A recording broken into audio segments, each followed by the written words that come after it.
Yüksek minarede kandiller yanar. Aman aman, yüksek minarede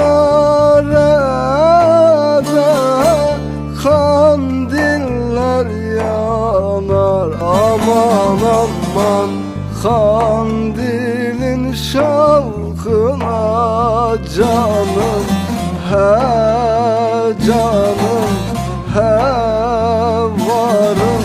Bülbüller konar. İnsan sevdiğine böyle mi yanar? Aman aman, İnsan sevdiğine böyle mi yanar? Aman aman, bülbülün gülüyle canım, he varım, he malım, har davası var.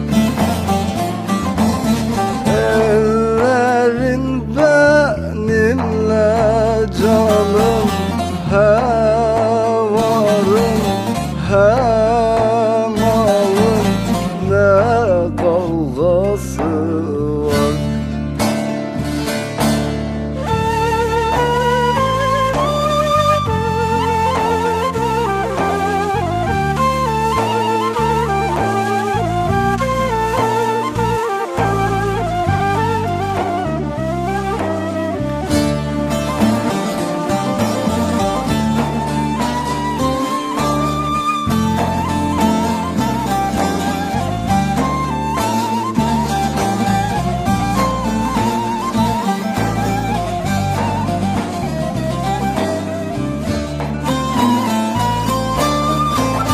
Yüksek ayvanlarda yatmış uyumuş. Aman aman, yüksek ayvanlarda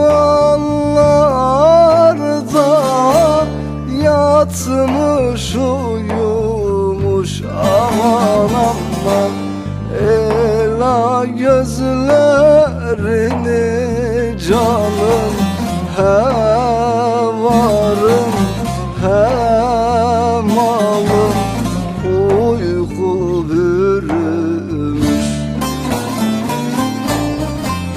Evvel küçücüktü, şimdi büyümüş. Aman aman, evvel küçücüktü, şimdi büyümüş. Aman aman, gül ile bülbülün canım, he varım, he malım, har davası var. Ellerin benimle canım, he varım, he